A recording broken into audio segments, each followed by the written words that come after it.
Hey, sixth grade, we're going to read a story called First Painter by Kathryn Lasky, paintings by Rocco Baviera. The moon of the singing grass had come and gone 3 times, and still there is no rain. Babies have been born and grown into little walkers and never seen rain. My name is Mishu. I have lived for 10 moons of the singing grass, and now I am beginning to forget the rain, its sounds, its shape, and how the water clouds gather like herds of woolly mammoths in the east. My people are hungry. They are starving. First the grass died, then the animals, now us. My mother was a dream catcher who spoke with the spirits. She came from the people of Cloud River. The Cloud River clans are known for their dream catchers. My mother died in the moon of the red dust, trying to catch a dream of rain and meat for her people.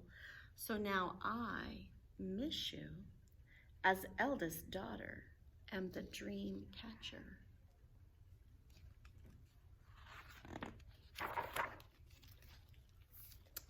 My younger sister, Erlu, is so thin her wrists are like twigs. Every time I have painted the spirit stripes on my arms, she has looked at me, hoping I will catch a dream. A dream of rain and meat and tender shoots to chew and bushes bursting with berries. But the stripes have not brought any of this. Before my mother died, she gave me her spirit bundle. In it are small packets of dried colored muds and clay dug from the river. These are the colors of the earth. The sky colors we pick from the berry bushes that grew along the river during the moon of the red berries, of the fat berries. Except now the berries have withered and the river has run dry, and there is little water to make the dream catcher's marks on my body as my mother had done and her mother before her. So the time of hunger goes on. Nothing will bring the rain, and my sister grows thinner and thinner on the hopes of dreams I cannot catch. I go to sleep weary and frightened, but even my sleep gives me no rest. For every night the spirit of my mother and her mother and her mother's mother visit. Mishu, Mishu, they call.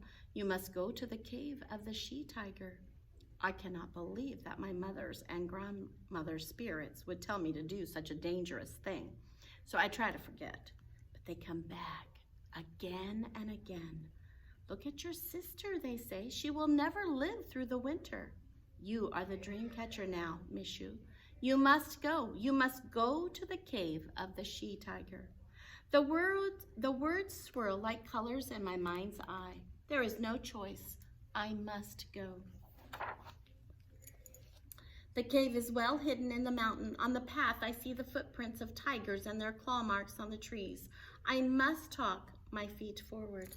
The opening is a narrow crack in the rock, and I squeeze through it. The she-tiger must press herself thin as a beaver to slide in. Then I slither on my belly beneath a stone ledge. The light vanishes, and I am swallowed by the darkness. I crawl through a tunnel for the lengths of more hunting men than my hands have fingers. The smell of wet clay fills my nose. Finally, the tunnel opens into a big cave thick with the musk of the she-tiger's spirit. I take out my fire sticks and roll a fire. My heart quickens. I have never seen such rock. There are rocks that look like dripping animal fat and rocks that glitter with small crystals like frozen water. There are spears of rock like giant fangs from the saber-toothed tiger. I open my spirit bundle and wait. What am I to do? Should I make the stripes thinner this time? Should I paint the ring around my navel? The colors swirl with the scent of the tiger. My fingers shake. I won't be able to make the marks. I want to leave, but I think of Erlu's thin twig arms. The shadows dance on the wall. The rock breathes. I begin to hear the lost herds of animals like distant thunder, their spirits dim in the rock. Then I catch the flickerings of fire on the walls. Suddenly, the rock comes alive with sliding shadows. Something stirs in my mind's eye. I pick up a charred stick from the fire. I trace the outline of the horse's head buried in the stone and follow the pale gray vein to draw the horse's back. I can see the curve of the rump and where the running leg joins it. You see that? Right here. I stand back and look. This is not just a galloping horse. It sweats. Its eyes slide with wildness. Its muscles strain with speed. I take the ochre powder from my spirit bundle and then feel a tickle in my nose. I lift my hand to stop a sneeze. Too late. A palmful of yellow powder sprays against the wall. Like mist, the tiny beads of color settle onto the horse's rump. I like that. I put some ochre in my mouth and blow it out like another sneeze. When I blow, I feel my spirit join that of the running horse. I feel the heartbeat of the horse. I feel the strength of its pounding legs, its speed. I feel bigger, stronger. Am I catching spirits or being caught myself? I sleep well that night. By early morning, I have rolled my fire in the cave and began to paint a whole herd of horses. They do not look as if they are running as fast as the ones that streak the plains. I think hard about this. I close my eyes tight and picture the herds pounding the earth. I see many legs, but never one clearly. That is the way running legs are. In the stillness of the cave, I keep this image of running. So now I make many legs, more than the horses really need. I paint them soft and misty. These are running legs. I feel the speed. I hear the hooves. All day I work, I paint, I smudge. I blow the color and trace with my stick until I am too tired to do more. But I begin to see another animal in the rock. In the spirit bundle, I find the angry red from the upper banks of the river. I lick my thumb and stamp the eye of a fighting rhinoceros. Its heavy head is already there in the stone, lowered and ready to gore the other rhinoceros. And still another animal charges in the rock. There is a wrinkle in the rock. It looks just like the fold beneath the bison's shoulder, where a hunter must throw the spear to pierce the lung. Tomorrow, I shall kill the bison. I begin with the wrinkle and then I remember the rest of the bison easily. Above, I paint a spear. It is the spear of my father. I use some dried moss to dab a shadow where the belly is. The shadow gives the belly roundness. It is a big bison, a fat bison. I let the rocks show through the sponged marks, for the rock is the color of fat. My mouth waters. I suddenly remember how the blood sprays through the bison's muzzle when the hunters bring it down. Carefully, I make a patch of red dots. For 3 days I work. The last figure is one I've never seen, yet is one I know. The rock shows me the head, the claws, the powerful legs of the she-tiger. When I am about to leave, I have a sudden thought and press my painting hand to the rock wall.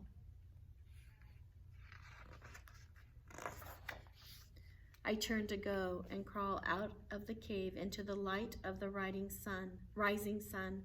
I look east and blink at familiar shapes rolling up in the sky. They look immense and woolly against the horizon. They are clouds, clouds that move like mammoths. Have I painted so long that in my mind's eye the two worlds now blur? But even from a distance, I can see my people, can see them standing with their heads tipped up toward the onrushing clouds. They must see what I see. The clouds must be real. My dream has finally caught. When I get to my clan's campsite, the rain has started. Erloo! I spot my sister, her thin body bent by the wet breeze like a blade of winter grass. Dreamcatcher, she shouts and looks at my hands, stained with the colors that I have painted on the cave wall. She runs to embrace me. The paint smears on her bony shoulders as I hold her. The others stare at the rain that falls in huge fat droplets.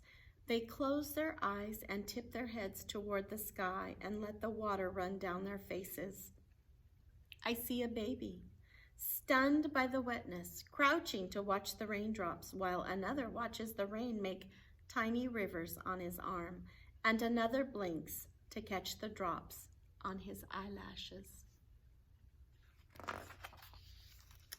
Now the grasses come back, and the animals follow the grass, and the people follow the animals, and we are hungry no more. My sister's arms have grown fat and are no longer like twigs. But still I go to the cave of the she-tiger to paint where the walls move with shadows, and where buried in the rock are the shapes of animals, the sinew of the bison and the speed of the horses. I want to feel their strength, to touch their muscle. I want to draw everything. I want to paint.